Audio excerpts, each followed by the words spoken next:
Bonjour et bienvenue dans Côté Château, votre émission sur les terroirs de Nouvelle-Aquitaine avec Alexandre Berne. Je vous propose une émission spéciale Nouveau Chai du Bordelais.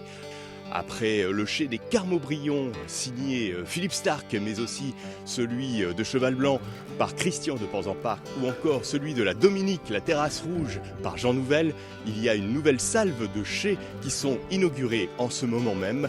Je vous propose un tour d'horizon en Pessac-Léognan, en Médoc, mais aussi à Saint-Émilion, à commencer par le château de Valandreau qui présente son chai au moment des primeurs. Allez, entrez, Côté Château, c'est chez vous.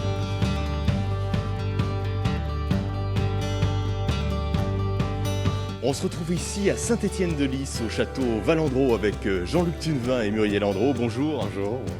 Alors c'est une histoire assez hors du commun, celle de Valandreau, la vôtre, puisque vous êtes parti de rien. Ça c'est vrai, vraiment de rien. En 84 à Saint-Émilion avec 100 000 francs. Alors aujourd'hui on a beaucoup de vignes, puisqu'on est parti avec 60 arts, et aujourd'hui on a 40 hectares à Saint-Émilion, 4 hectares à Pomerol, des hectares à la lande de Pomerol et beaucoup de Bordeaux. Valandreau, c'est un peu le nom qui a été donné avec Muriel, c'est ça ? Oui, c'est Jean-Luc qui a trouvé le nom. Je m'appelle Muriel Andreau et il a mis Val devant mon nom. La vallée d'Andreau, Val-Andreau. Alors aujourd'hui c'est un terroir assez magnifique puisque vous êtes premier cru classé de Saint-Émilion. Alors ça c'était la jolie surprise, mais enfin je le voulais bien entendu. En 2012 le dossier était bien fait et on est passé directement de grand cru à premier grand cru classé. Et d'ailleurs pour le classement qui arrive, on va postuler au A comme il se doit. Ce chai magnifique, on va le découvrir avec notamment l'architecte.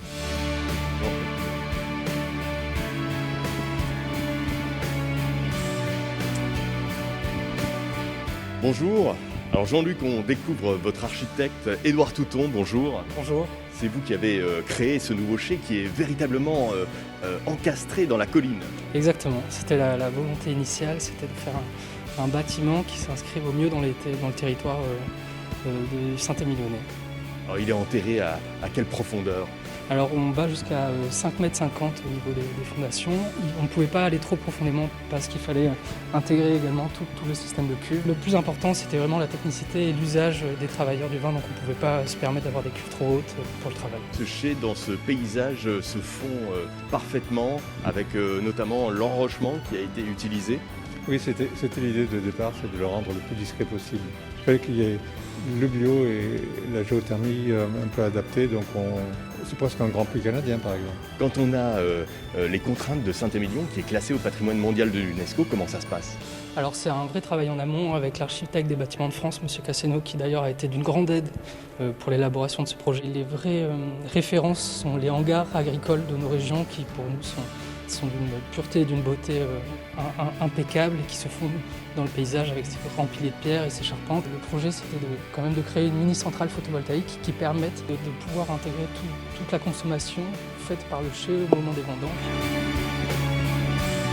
Jean-Luc, c'est un chai assez extraordinaire avec une mixité foudre finalement et inox. Oui, on mange à tous les râteliers en effet. Donc il y a du bois d'inox et du bois tronconique normal et d'inox tronconique inversé. Là, c'est la tradition, donc. Le pigeage est un peu dur parce que le marc se compresse en venant en haut, alors que dans l'autre, le marc est beaucoup plus mince et donc beaucoup plus facile à piger. Donc l'extraction sera plus douce. On est dans une Formule 1. Là, on est complètement dans l'intégration du paysage et surtout la récupération de tous les produits qui ont été enlevés de cette colline. Le talus donc était existant, on l'a déposé, on a fait le bâtiment à l'intérieur, on a creusé pour conserver toute l'inertie de la terre, très importante pour conserver les chais à température, et on a ensuite redéposé toutes les pierres du talus sur le bâtiment.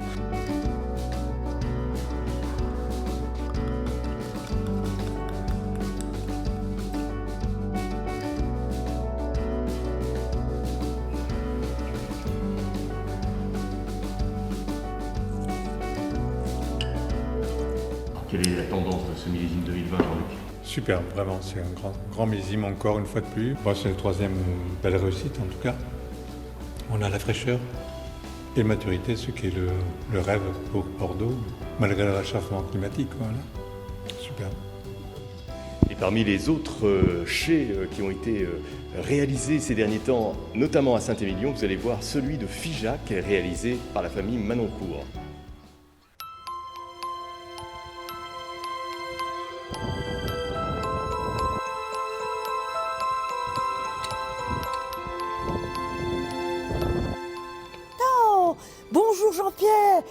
Heureuse de vous recevoir. Bienvenue, bienvenue. Je vous présente Blandine, une de mes filles, Hortense, une autre de mes filles. La famille est ici depuis 1892. C'était pas un millésime terrible, mais 93 était très très bon. Enfin, Figeac vit depuis très longtemps dans ce nom de Fijacus qui date d'un Romain qui était dans les lieux à ce moment-là. Au IIe siècle. Au IIe siècle, exactement. C'est la cloche qui permet d'appeler les enfants et les membres de la famille pour les inviter à passer à table. Quand c'est prêt, en général, on nous appelle comme ça. Ce qui est amusant, parce que ça date évidemment d'avant le téléphone portable, mais on utilise toujours la cloche, parce qu'on l'aime bien, on y est attaché. Benjamin, je suis le cuisinier à Figeac. qui est venu et qui travaille à Paris, mais en ce moment, évidemment, il n'a pas de travail. Alors, on lui a dit, viens ici, il y a quelques repas. Depuis le temps, ça fait bientôt 2 millénaires, il y a toujours eu des constructions, ça a toujours évolué, et à un moment donné, il faut savoir se mettre à la page. Et là, vous voyez la tour Renaissance aussi derrière nous. Mais dis donc, il faut une voile. Bonjour. Vous voyez, cette frise a été dessinée par mes petites filles pendant le confinement. Elles se sont rendues utiles avec un côté artistique et nous avons la chèvre et le lion, l'emblème de la famille aussi. Et voilà. Et alors, suivant la lumière, cette frise rayonne de façon différente. Le plafond est une vague qui fait son petit effet et nous sommes très contents d'avoir utilisé le bois, la pierre, l'acier, des beaux matériaux. Nous n'avons utilisé que des entreprises régionales.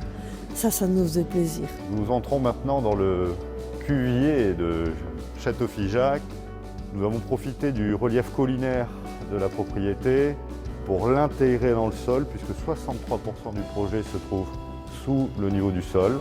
Il était important pour nous également d'équiper avec la dernière technologie l'ensemble de cet outil, mais toutefois cette technologie est cachée. Parce que ce n'est pas ça qui fait un grand vin, c'est la qualité du terroir de Château-Figeac. Toutes ces cuves ont été faites sur mesure, 32 cuves inox et 8 cuves bois, en relation avec nos parcelles, voire nos intraparcelles.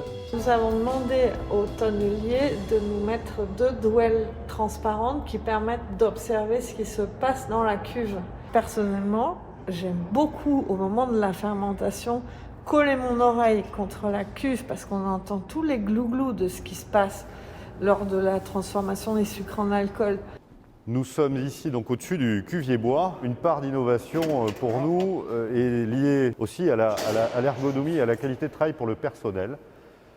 Pour preuve, ici un couvercle qui est manipulable par une seule personne. L'entreprise qui a créé donc cette cuve a fait appel à une société qui travaille pour le théâtre, qui utilise des contrepoids. Donc ça a démarré par quelque chose qui est très tourné vers le process, le confort de travail et le confort aussi de la vie sur Figeac. Figeac, c'est pas seulement un vignoble, c'est un ensemble avec une famille qui vit dans le château, une équipe qui travaille juste à côté dans les chais. Nous allons présenter la mémoire de Figeac dans ce caveau qui est dédié à l'ensemble des millésimes. Le plus ancien remonte à 1893, premier millésime de la famille Manoncourt.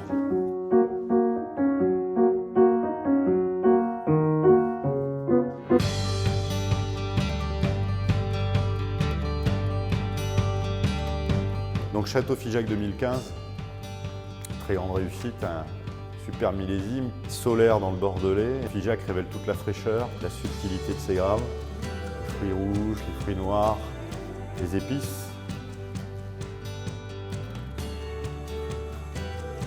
On construit un chai pour durer, on fait des vins pour durer. Figeac s'inscrit dans un temps long.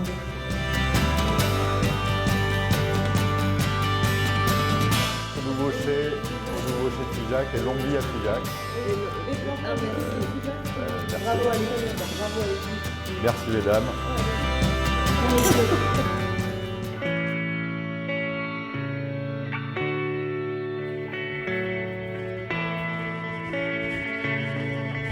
On se retrouve à Léognan au château Aubailly, cru classé de Grave, où l'on va retrouver Véronique Sanders, la présidente du château. Bonjour Véronique. Bonjour Jean-Pierre. Comment allez-vous? Très bien, et vous? Alors ce château aujourd'hui est doté d'un superbe chai qui est véritablement intégré dans le paysage de Pessac-Léognan. Oui, absolument. La grande force de ce bâtiment, c'est d'avoir été complètement intégré dans l'environnement. Le jardin se prolonge et c'est comme une croupe de vigne qui vient s'élever un peu plus loin. Et on ne voit rien de l'extérieur et néanmoins on a un volume et un espace de travail à l'intérieur qui est sensationnel. Alors Véronique, à l'origine, ce projet, qui a donné son aval à ce projet? C'est Bob Wilmers, le propriétaire de Aubailly, qui, quand il a vu le projet en juillet 2017, a eu un coup de cœur comme nous tous et il a donné son feu vert. En disant de le faire rapidement, et puis malheureusement il nous a quittés en décembre 2017 et le projet a été porté par la suite par sa famille, donc sa femme et ses enfants. Là, on domine véritablement tout Pessac-Léognan.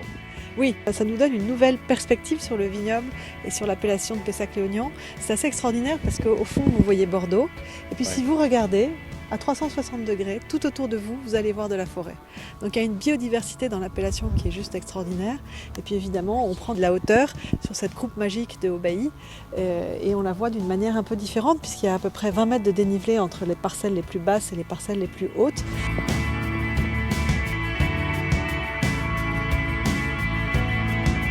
Véronique, on va découvrir ce fabuleux chai qui a été dessiné par Daniel Roméo, un chai totalement circulaire. Absolument.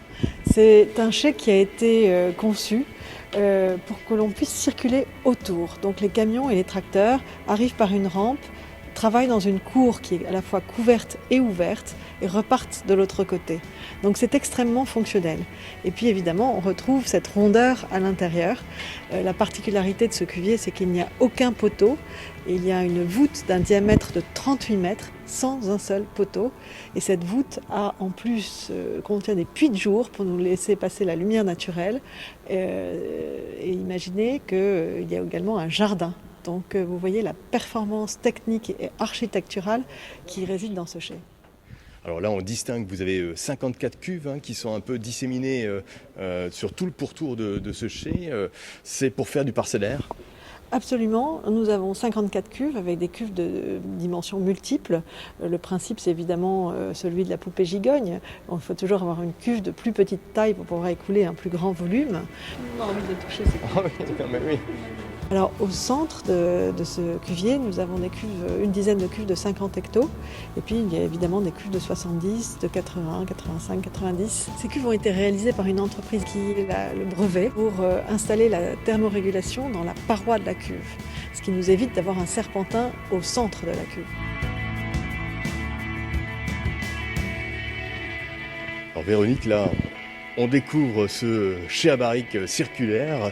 C'est aussi un chai qui peut contenir combien de barriques? C'est un chai qui peut contenir jusqu'à 900 barriques. Là, nous les avons sur un niveau puisqu'il contient actuellement la récolte 2020 et c'est une récolte relativement petite. Mais on pourrait très bien imaginer que ces barriques soient sur 2 niveaux, encarassées comme on dit, puisque nous sommes ici enterrés à 10 mètres de profondeur. Et donc, comme vous pouvez le voir, il y a une température naturelle de 14 degrés qui fait que nous n'avons quasiment pas besoin d'utiliser l'air conditionné. Ce nouveau chai, vous avez profité un petit peu de mettre sur la paroi crue exceptionnelle pour Aubailly. C'est quelque chose qui va aussi faire jaser, ça j'imagine, par rapport au cru classé, premier cru classé. Alors c'est une référence à la grande et longue histoire de Aubailly puisque c'est une mention qui a figuré sur nos étiquettes pendant pratiquement un siècle et c'est un petit clin d'œil au passé, voilà, tout simplement. Alors, ce chai aurait fait plaisir à Bob Wilmers? Oui, ce chai aurait fait plaisir à Bob Wilmers parce que je crois que c'est très réussi. Il y a beaucoup d'innovations techniques qui font partie du process pour faire des vins toujours plus exceptionnels. Véronique, on va déguster donc ce terroir de au bailli. Rappelez-nous un petit peu ses caractéristiques. C'est un terroir extraordinaire qui existe depuis plusieurs siècles et qui est d'un seul tenant. Donc ça, c'est assez rare à Bordeaux. C'est un terroir qui est composé bien sûr de graves qui ont donné le nom à la région des Graves, mais aussi, étonnamment, pour l'appellation d'argile. Donc vous allez voir que ça donne des vins extrêmement fins, élégants, toujours équilibrés, avec une qualité de tanin extrêmement soyeuse. Voilà, et parmi les nouveaux chais, je vous propose de découvrir à Pauillac le chai de Lingebage qui a été réalisé tout en transparence.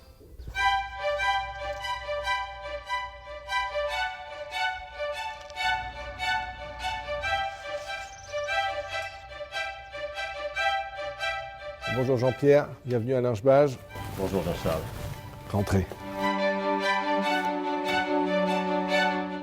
Une entrée en fanfare. Vous allez bien? Bonjour. Bonjour. Ça va, t'es chic comme tout. On voit que je vais prendre en photo aujourd'hui. Ça vous plaît? Magnifique. Là où c'est le plus beau, c'est le soir. Quand le soleil est couché, que le ciel reste clair. Nous voici dans les nouveaux bureaux de Lingebage après 4 ans de travaux. Là, c'est l'accueil déjà, avec des peintures qui sont d'un peintre local qui s'appelle Julien Calvé et qui au 19e était propriétaire de Croisébage. Ici, nous nous trouvons à l'étage supérieur du cuvier où on découvre un petit peu notre système de vinification gravitaire. On a la réception de vendange ici en contrebas. Vous avez ici les ovies dans lesquelles sont élevées les baies une fois éraflées. Et on se trouve à l'étage supérieur au niveau des cuves où nous encuvons par gravité les raisins. Nous nous trouvons à côté des cuves ascenseurs. Les cuves ascenseurs sont utiles pendant les périodes de vinification puisqu'elles nous permettent de faire des opérations de macération assez importantes. On fait ce qu'on appelle des délestages. Nous la remplissons par gravité et une fois remplie, la cuve remonte à l'étage supérieur pour redéverser le jus de raisin en fermentation sur le chapeau de mare et permettre ainsi une meilleure macération. On a aujourd'hui 80 cuves dans notre cuvier, nous en avions 40 auparavant, donc ça nous a permis de diminuer la taille moyenne de chaque cuve et d'avoir des cuves plus adaptées à notre travail de sélection intraparcellaire. Voilà, ça fait partie des recherches que nous avons faites depuis une vingtaine d'années à Lingebage pour plus de précision. Donc là, je vous emmène au chai Skawinski, qui est le chai du 19e, qui a été l'inspiration de cette réalisation, en fait, puisqu'on a repris les procédés de vinification gravitaire qui avaient été inventés par Skawinski au 19e. Voilà un peu la genèse du projet. Ce chai a été construit dans les années 1860 et a été utilisé jusqu'en 1975, qui était le dernier millésime vinifié dans ces cuves. Il s'avère aujourd'hui que c'est le dernier exemple de chai 19e, chai bordelais, qui soit conservé intact dans son jus. Nous voici dans le chai d'élevage qui accueille aujourd'hui la récolte 2020, qui est le premier millésime que nous avons vinifié dans ces nouvelles installations. Et vous voyez que l'espace est assez vaste puisque le chai a été conçu pour accueillir 2 récoltes. Ici, on a 2 récoltes successives de fort rendement. Ça nous permet de ne pas avoir remonté une partie des barriques en cuve pour faire la place à la récolte qui suit. On travaille avec des chênes français de chauffe moyenne. Voilà, et on a 70% de barriques renouvelées chaque année sur notre grand vin. Vous voyez, toute la place qui est faite ici, ce sera pour accueillir la récolte 2021. Ces escaliers-là sont une prouesse technique, c'est des escaliers autoportés qui n'ont pas de point d'ancrage sur les côtés, ils sont uniquement reliés au sol et à l'arrivée. De retour dans le cuvier, voilà la luminosité naturelle du cuvier. La façade ici au sud est abritée par la maille inox. Cette maille inox agit comme brise-soleil ici et permet d'éviter le rayonnement direct. Alors nous nous trouvons dans la salle de dégustation qui permettra d'accueillir les visiteurs dès que nous pourrons réouvrir au public. On est intégré dans le village avec le voisinage des bâtiments anciens, du café Lavinal qui va, j'espère, ouvrir bientôt. Donc ici, c'est la réception de vendange. C'est une grande porte avec une inspiration un peu japonisante puisque ça ressemble à ces parois de riz japonaises qui nous permet d'ouvrir sur un espace de 400 mètres carrés où on accueille 3 lignes de réception de vendange. L'important du projet, c'est d'être capable d'avancer très vite si la météo nous presse et de pouvoir ramasser, avec notre équipe de 150 vendangeurs, de pouvoir ramasser 12 hectares.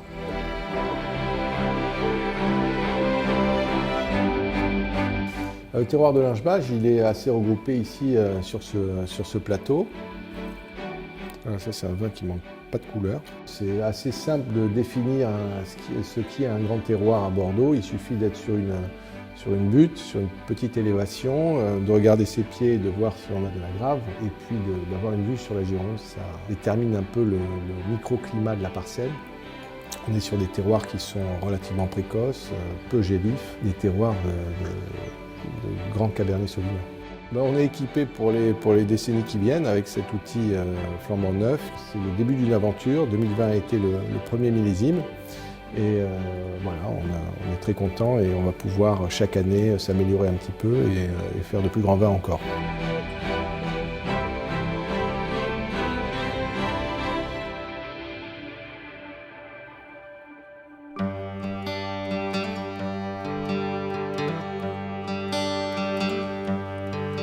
Nous nous retrouvons ici en Pessac-Léognan, au château La Tour-Martillac, où nous allons retrouver la famille Cressman. Bonjour Édouard, bonjour Tristan. Vous avez lancé ce nouveau chai il y a tout juste 1 an, mais c'est un chai, on va dire, très harmonieux qui s'intègre totalement dans l'existant. Bonjour Jean-Pierre. Effectivement, c'était un désir de la famille que les bâtiments s'intègrent dans ce qu'il y avait. On n'avait pas beaucoup de place, donc on ne voulait pas choquer avec l'ancien. La seule touche un peu moderne, ça va être cette boutique et les verrières, voilà. On est très fiers de dire qu'on n'a pas coupé un arbre pour faire ce chai. La place étant limitée, il fallait tirer le meilleur parti de la surface, donc on a enterré le chai à barrique. Allez, découvrons tout ça.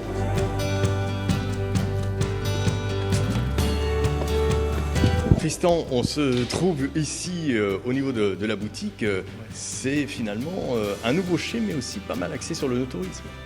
Il faut se mettre à la page et c'est vrai qu'on a profité de cette occasion pour aménager un espace pour accueillir nos visiteurs qui sont tous les ans plus nombreux. C'était l'occasion de concevoir quelque chose de moderne et qui raconte l'histoire de la Tour-Martillac avec nos ancêtres, mon grand-père ici qui a acheté le domaine en 1930, les grands consultants qui nous ont rejoints en 89, c'était Michel Roland, Denis Dubourdieu, c'était avant.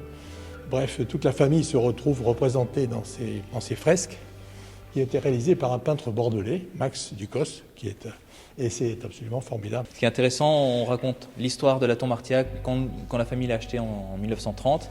Et de l'autre côté, le pendant, c'est la version moderne avec le nouveau chai qui rappelle la gravité que nous utilisions déjà à l'époque.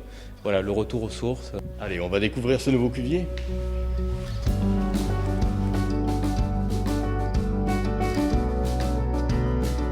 Nous avons surtout l'habitude de travailler avec de l'inox depuis plus de 30 ans ici. On s'est rendu compte de l'efficacité. Et Denis Dubourdieu nous a dit surtout, ne vous embêtez pas, vous maîtrisez parfaitement ce mode de cuvaison, gardez l'inox, vous serez plus tranquille. L'intérêt de ce cuvier, c'est des cuves plus petites pour faire ce qu'on appelle de la sélection parcellaire.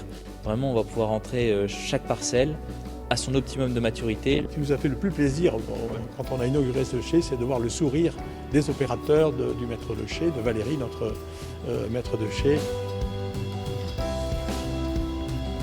Alors Édouard, ce millésime 2020... C'était un millésime d'abord très compliqué à la vigne, avec les fortes pluies qu'on a eues début mai qui ont causé du mildiou, suivi par la sécheresse du mois de juillet.